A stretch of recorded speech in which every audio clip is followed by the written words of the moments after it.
Assalamu alaikum wa rahmatullahi wa barakatuh. Chers frères et sœurs Taloubé, nous sommes aujourd'hui au Bénin et précisément à Porto Novo, une ville importante dans l'ancienne AOF, Afrique occidentale française, ancienne capitale de Dahomey, aujourd'hui capitale administrative de la République de Bénin, Porto Novo. Malgré qu'elle est oubliée par les chercheurs sénégalais en général et Mouride en particulier, cette ville occupe une place importante dans la vie et l'histoire du fondateur de la Mouridia, Cheikh Ahmadou Bamba. En 1895, le saint homme avait été accusé, jugé et exilé au Gabon. Au passage, Cheikh Ahmadou Bamba fit escale ici, à Porto Novo. Et pour jeter toute la lumière sur le séjour de ce saint homme ici, nous allons vous proposer ce reportage.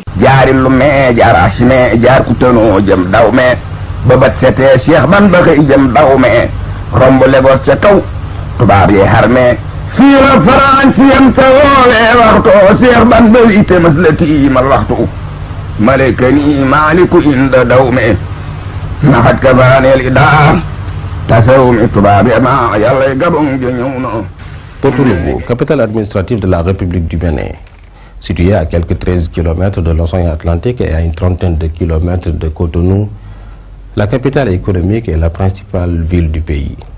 Porto Novo est la capitale du Bénin. Porto Novo est actuellement occupe un territoire 54 km².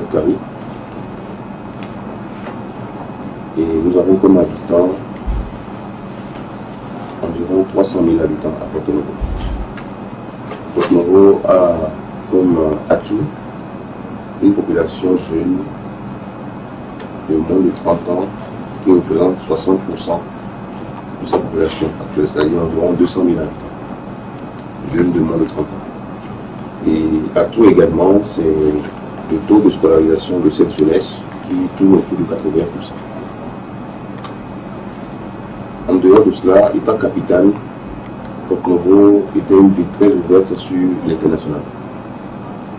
Dans les années 60 et autres, tous les grands magasins, les grandes entreprises commerciales internationales étaient basées à Porto Novo, à l'indépendance de notre pays. Bien sûr, vers les années 63, 64, et après, beaucoup d'institutions ont quitté Porto Novo vers une autre ville. Aujourd'hui, Porto Novo essaie de renaître depuis quelques années. Je sais, lorsque vous avez franchi ce matin le pont, vous allez découvrir une ville qui se relève et qui se modernise également. En 1730, le Portugais Eusaristo da Costa baptisa la ville Porto Novo à cause de sa ressemblance avec la ville portugaise de Porto. Le fondateur du royaume, le prince Adjate Agbanli, l'appela Ogbonu, l'entrée de la grande maison, tandis que les Yoruba donnèrent à la ville le nom de Adjatje, conquise par les Adja. Porto Novo était à l'époque la capitale et la ville la plus influente de la République du Dahomey, qui changea de nom en 1975 pour devenir Bénin. Qui connaît les écrits de Cheikh Ahmadou Bamba et le parcours de son voyage vers le Gabon en 1895 connaît forcément le nom de Dahomey.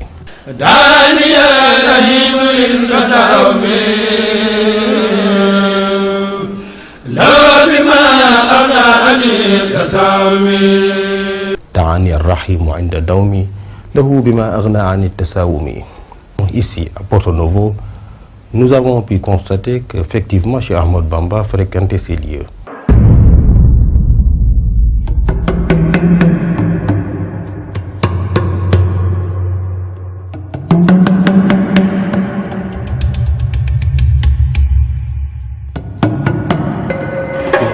L'endroit où je me trouve en ce moment, c'est l'ancienne prison au temps des colons. Donc c'est à cet endroit qu'on gardait les détenus. C'était pas seulement les détenus béninois, mais vous savez, à cette époque, presque tous les bateaux qui transitaient par ici avaient des déportés. Il est arrivé que le bateau passe quelques jours ici au Dahomey à l'époque. Et pendant le temps de transit, c'est à ce niveau que se trouvait la prison où on gardait les détenus jusqu'à leur départ. Donc, comme vous le constatez, c'est un endroit qui est actuellement en chantier et il est prévu un centre culturel à ce niveau. Donc, c'est ici qu'on gardait les détenus à l'époque coloniale. Durant la traversée, si vous prenez l'étape Dakar-Daoumé, il s'est passé tellement de choses.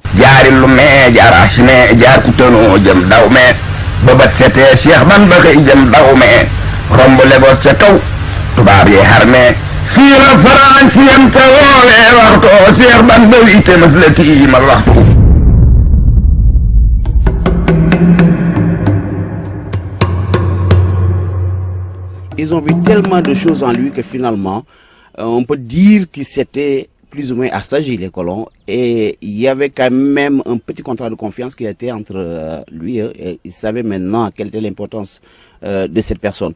Ce qui fait qu'il faisait partie des rares personnes qui étaient libres de tout mouvement. Donc qui quittait le bateau, qui venait à la place Bayol passer ses journées. Et cette place est doublement symbolique.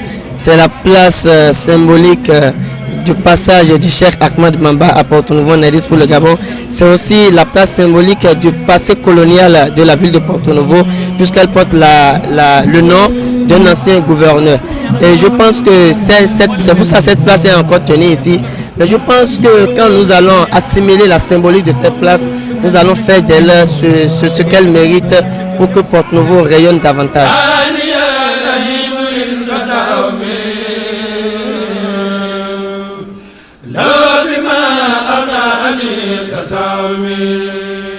Là, l'endroit où je me trouve en ce moment, vous voyez la grande statuette qui est derrière moi. C'est la statuette du roi Tofa Ier, le roi de Porto-Novo. Il est intéressant quand même qu'on se rende à cet endroit parce que ce roi Tofa Ier, c'est lui qui était à l'époque roi de Porto-Novo au moment où Serigne Touba est passé dans cette ville.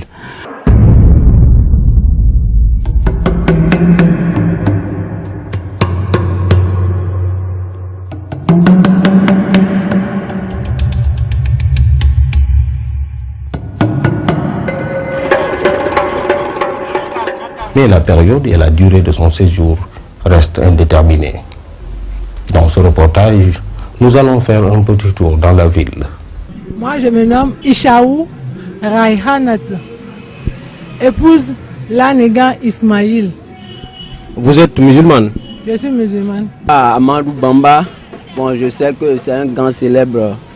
Il a combattu, il a fait de grands combats. C'est un Sénégalais, c'est un célèbre quand même. Donc c'est quelqu'un qu'on doit valoriser en Afrique. Il ne faut pas baisser les bras.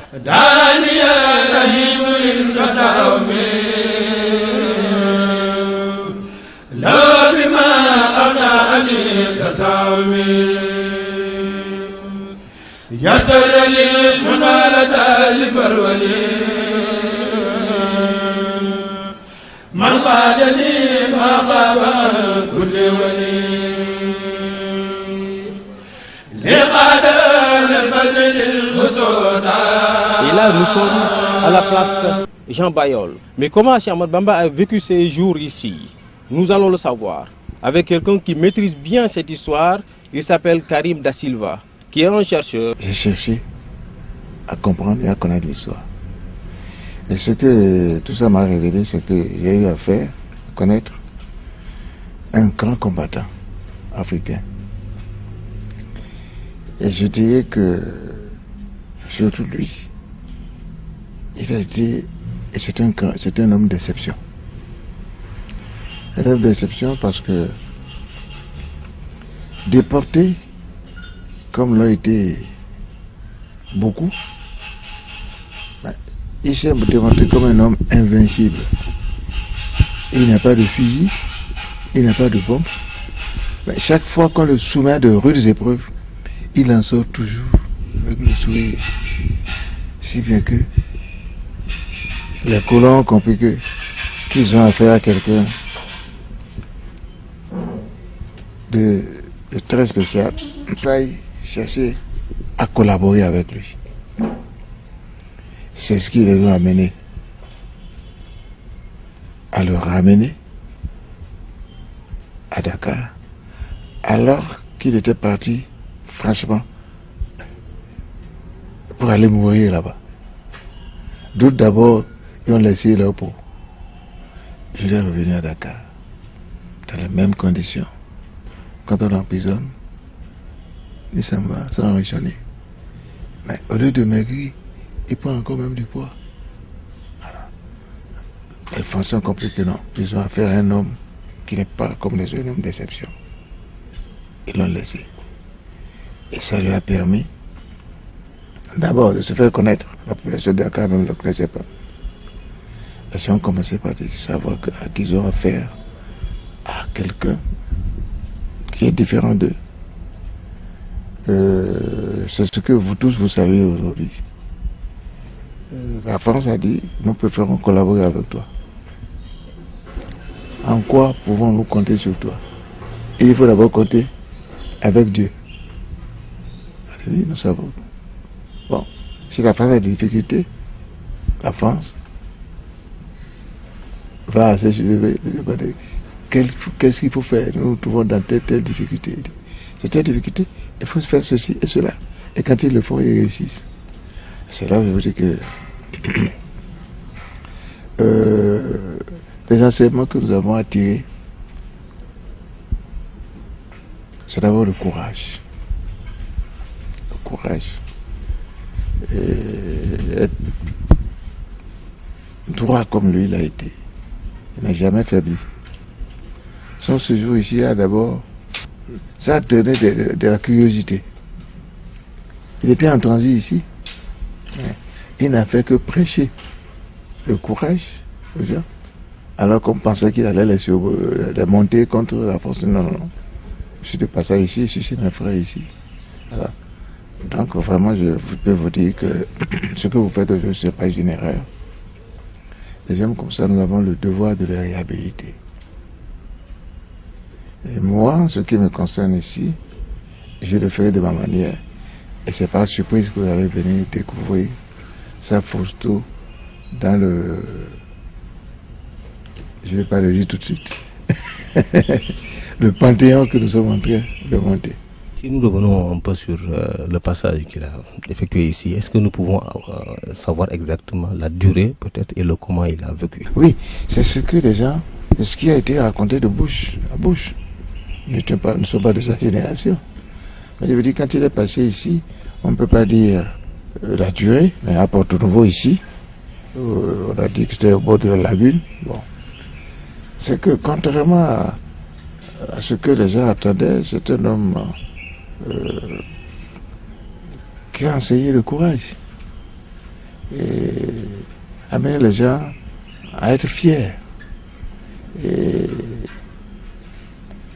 bien sûr, a toujours évoqué l'homme suprême, Dieu. Voilà. Ces journées, il est passé humblement au bord de l'eau, à prier. Vous savez, les colons ne considéraient pas les gens, ils nous appelaient tous des mahométans à l'époque, ils ne considéraient pas. Bon, ce qu'ils faisaient, bon, c'était n'importe quoi. Mais quand ils l'ont amené au Gabon, voilà, ils l'ont fait enfermer pendant des jours à jeun. Quand ils ouvraient la porte, il était toujours en bonne santé. C'est par là qu'il les a embêtés. On le soumet à de rudes épreuves, il en sort toujours avec le sourire. C'est ce que moi j'ai trouvé de merveilleux. Et qui nous honore tous. Surtout nous musulmans, à reconnaître que il y a Dieu. Et c'est Dieu qui fait les hommes, et c'est Dieu qui donne le pouvoir à chacun. Le pouvoir qu'il lui a donné. C'est en cela que je dis que je vous admire à revenir retracer le parcours et en faire aujourd'hui ce que vous faites. Ça, franchement, vous honorez l'Afrique. Vous nous honorez. Vous venez de nous décrire un peu Cheikh Ahmadou Bamba spirituellement comme un homme hors pair. Mais sur le plan, par exemple, la dimension temporelle de cet homme et son refus de la domination coloniale, qu'est-ce que vous avez à dire? Son refus de la domination coloniale, il n'est pas armé. Et il a désarmé la France rien que par la culture, sa façon de faire. Il a soumis à des rudes épreuves comme je viens de vous le définir. Il sort, il n'insulte pas, il ne maudit pas. Il rigole. Il les a ridiculisés à nos mots. La non-violence. Le mot violence n'existe même pas en lui. Il n'a jamais insulté, il n'a jamais injurié. Il ne s'est jamais moqué des gens. Et pourtant, il a été maltraité. Ah oui, on l'a enfermé là-bas, sans nourriture, sans eau. C'est qu'on voulait qu'il perde du poids et puis qu'il finisse par mourir. Vous savez, on l'a entraîné des années. Et chaque fois qu'on pense à eux, on le fait sortir, il est toujours bien. Quand on lui donne de la nourriture, bon, il mange de peu. Je vous dis, il est déjà embarrassé, c'est le mot qu'on puisse dire. Je vous dis, c'est un modèle.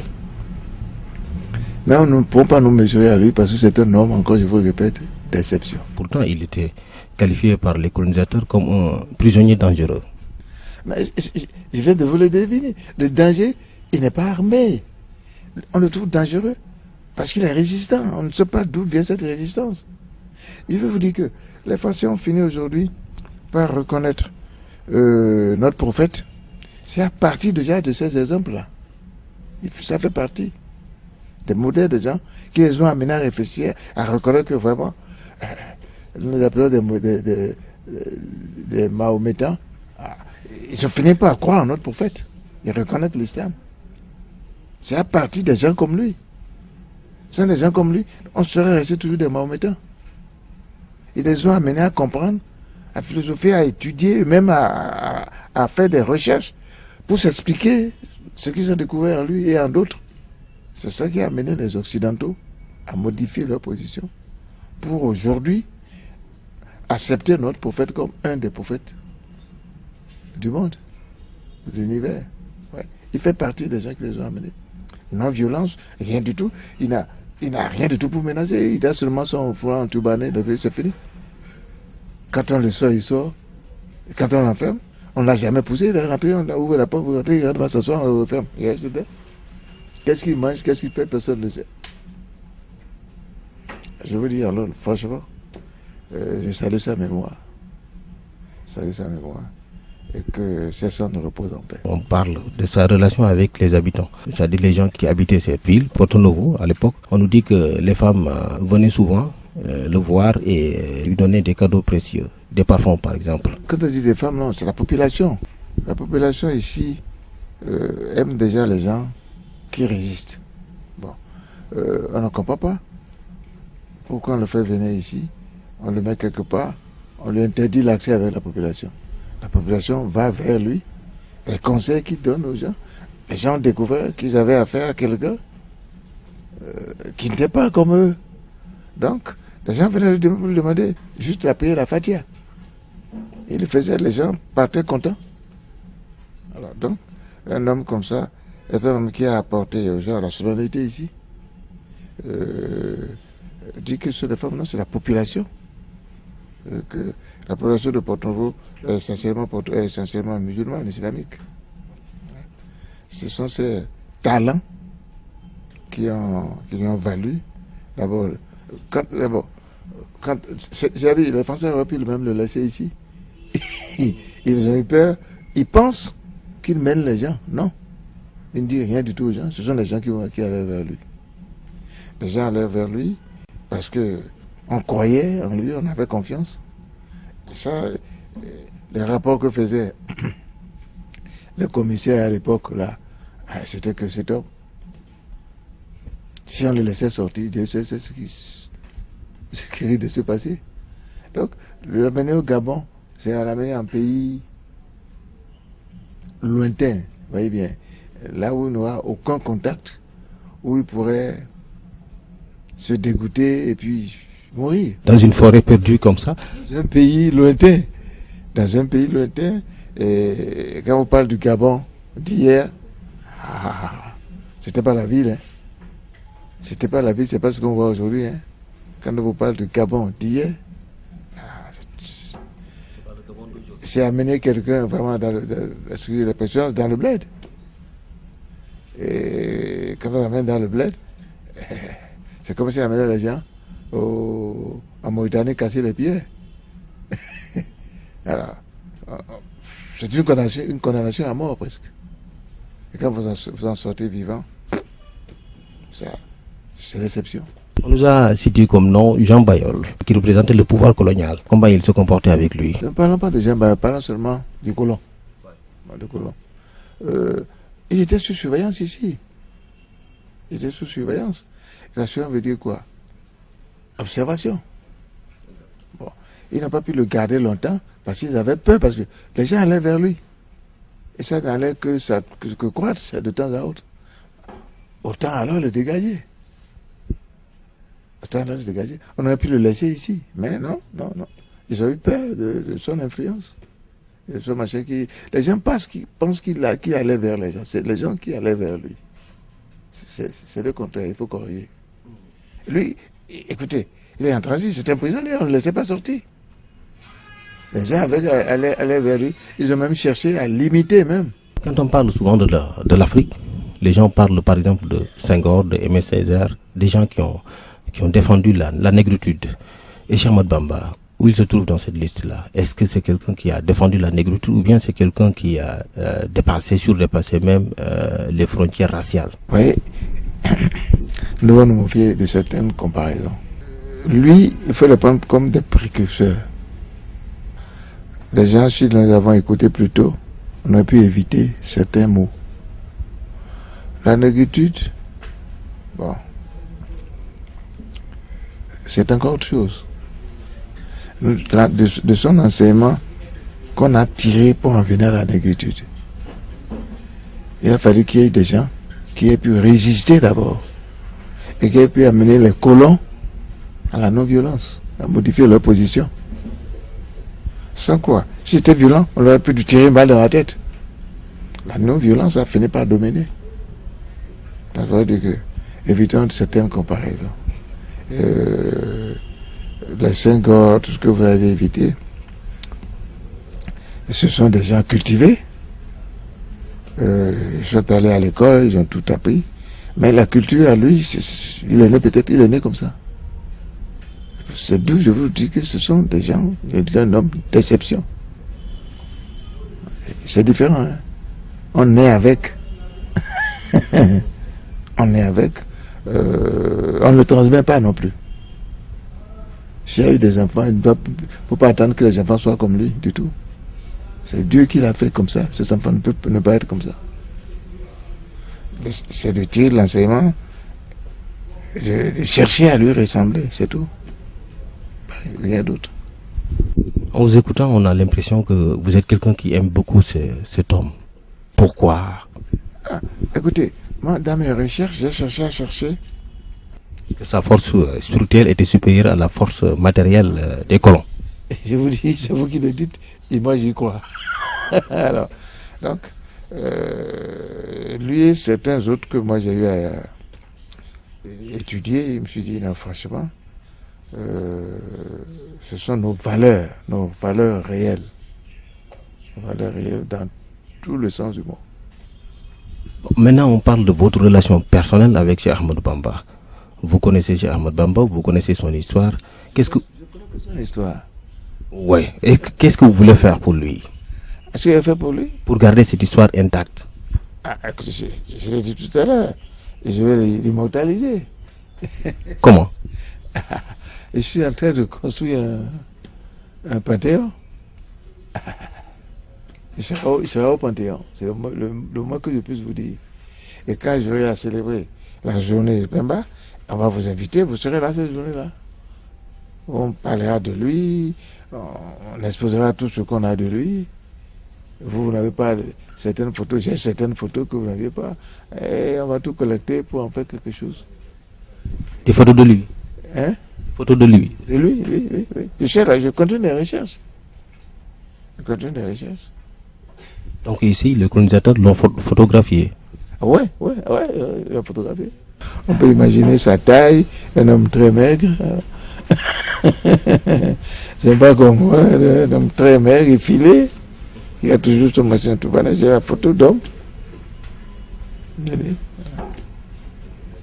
Je crois que c'est l'essentiel. Votre dernier mot? C'est que nous devons copier nos aînés et tirer des leçons qui ont bien voulu nous transmettre. parce que le monde a beaucoup évolué. Si nous sommes ce que nous sommes aujourd'hui, je vous le dis en toute honnêteté, que c'est grâce à leur compréhension de la chose. Donc, je vous demande d'abord d'en être fiers et de tout faire pour mériter de lui. Merci. Merci. C'est moi qui vous remercie.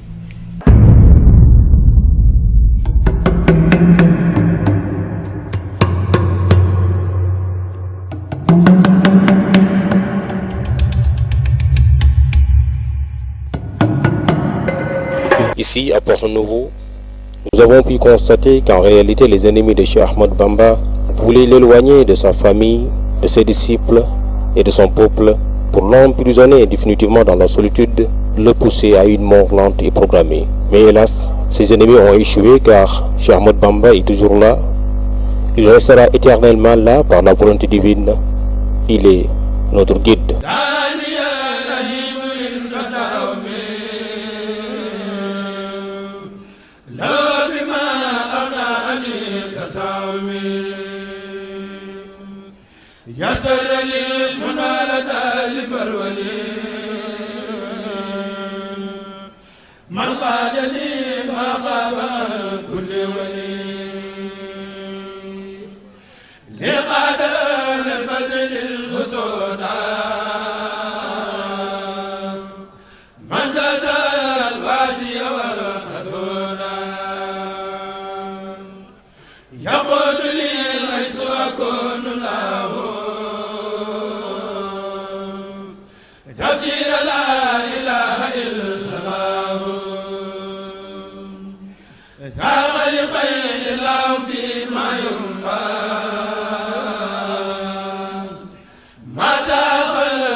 وسانني أما يجر